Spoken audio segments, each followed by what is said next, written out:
Hello, friends. Let us discuss today the gun culture in America and its implications. America में gun संस्कृति और उसका प्रभाव। क्या हम जानते हैं कि 33 करोड़ 33 करोड़ आबादी वाले अमेरिका में 40 करोड़ 40 करोड़ सिविलियन गन हैं और स्मॉल आर्म सर्वे के अनुसार दुनिया की 46% सिविलियन गन अकेले यूएस में है।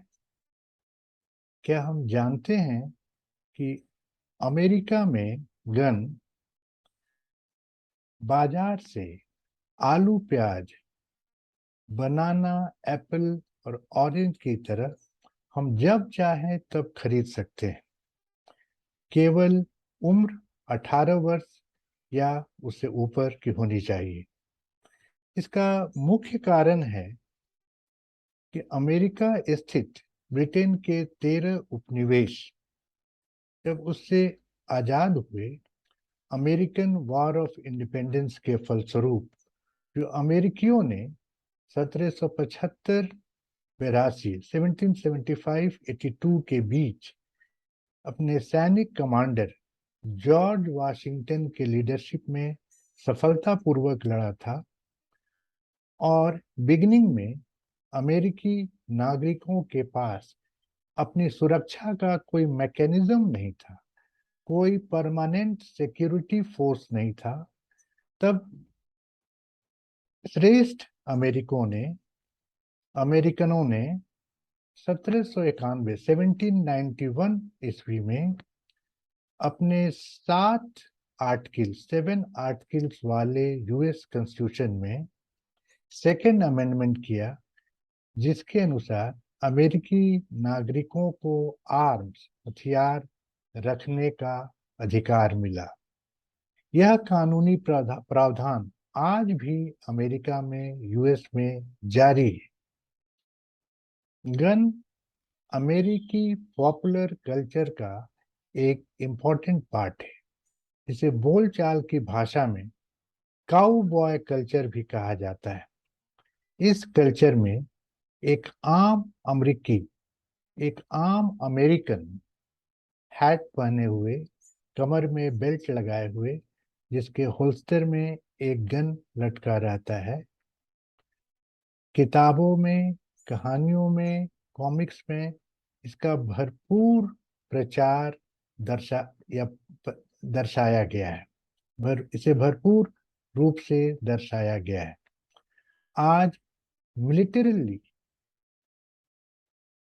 यूएस की वर्ल्ड पॉलिटिक्स में तूती बोलती है।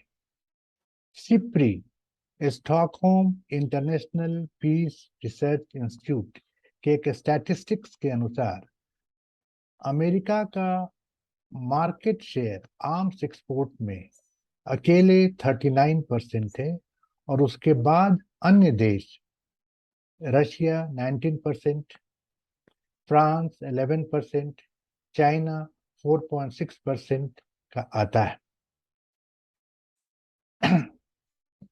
ऐसे देखा गया है, ये वैसे माना जाता है कि 1990 में जब यूएसएसआर 15 टुकड़ों में विभक्त हो गया, तो सेकेंड वर्ल्ड वॉर के बाद से established theory, established so called cold war का अंत हो गया, और नए यूनिपोलर वर्ल्ड में अमेरिका इकलौता इंस्पेक्टर रह गया। वैसे अब यह पूर्ण सच नहीं है, क्योंकि पुतिन के नेतृत्व में रशिया बहुत तेजी से अपने स्ट्रॉन्ग हैंड एडमिनिस्ट्रेशन की ओर लौट रहा है, और रशिया और चाइना का एग्रेसिव कोलैबोरेशन, जो रशिया यूक्रेन वॉर में, ताइवान के मसले में या साउथ चाइना सी में दिख रहा है, अमेरिका के लिए एक नया सिरदर्द है। अमेरिका के नैतिकवादी समूह यानी मॉरलिस्ट ग्रुप भले यह कहें कि वार मटेरियल्स का प्रोडक्शन एक अच्छी चीज नहीं है, इससे एक अनुचित माहौल बनता है, इट क्रिएट्स अनप्रोडक्टिव एम्बियंस। लेकिन विपिन कल्चर के, यूएस के विपिन कल्चर के प्रोटोगनिस्ट वार मटेरियल्स के प्रोडक्शन और एक्सपोर्ट के लिए महत्वपूर्ण तर्क देते हैं। पहला, यह पॉलिसी फ्रेंड्स ऑफ अमेरिका की सैन्य क्षमताओं को बढ़ाता है, जिससे अमेरिका की शक्ति भी बढ़ती है, जैसे नाटो समूह। दूसरा, हथियारों के निर्यात, हथियारों के बिक्री से यूएस के क्लाइंट नेशंस के व्यवहार और उनके नीतियों पर नियंत्रण करने में सहूलियत होता है। और सबसे महत्वपूर्ण, आर्म्स के निर्माण और एक्सपोर्ट से अमेरिकन मिलिट्री इंडस्ट्री की ताकत बढ़ती है और अपने पेंटागन को कम इकाई लागत में फाइनेंशियल प्रॉफिट भी होता है। अमेरिकी गन कल्चर के कुछ निगेटिव एस्पेक्ट भी, ऐसा जो स्पष्ट रूप से दिख रहा है। एजुकेशन वीक के हाल के रिपोर्ट के अनुसार अमेरिकी गन कल्चर का इम्प्रेशनेबल माइंड्स पर एक अजीब तरह से प्रभाव पड़ रहा है, विपरीत प्रभाव पड़ रहा है। जरा सी तानातानी या नाराजगी में यह देखने को मिलता है कि गोलीबारी की घटनाएं लगातार अमेरिका में हो रही हैं। अभी हाल में कुछ महीने पहले टेक्सास के एक एलिमेंट्री स्कूल में एक 18 वर्षीय स्टूडेंट ने अनाधूंध फायरिंग करके 19 स्कूली बच्चों सहित 21 लोगों की हत्या कर दी। इस घटना के बाद अमेरिकी प्रेसिडेंट जो बाइडेन ने गन लॉबी के खिलाफ रुख अपनाते हुए कहा कि अब एक स्ट्रॉन्ग स्टेप लेने का समय आ गया है। लेकिन क्रिटिक्सों का मानना है कि यह बाइडेन का केवल एक पॉलिटिकल स्टेटमेंट है, पीड़ित परिवारों के आंसू को पोंछने के लिए।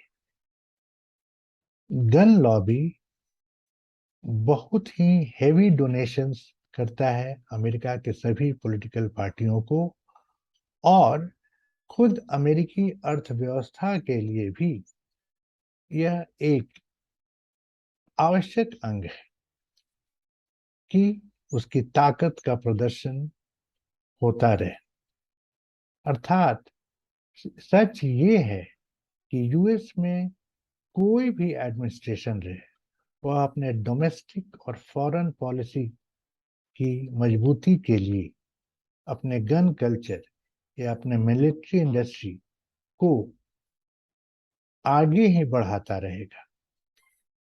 उसमें कोई रुकावट उत्पन्न नहीं कर सकता, क्योंकि यही अमेरिका की ताकत और उसका लाइफलाइन है। चाइना के माओ त्से-तुंग का एक स्टेटमेंट, एक कोड कि power comes from the barrel of the gun, यह अमेरिका में रोज रोज दिखता है। अभी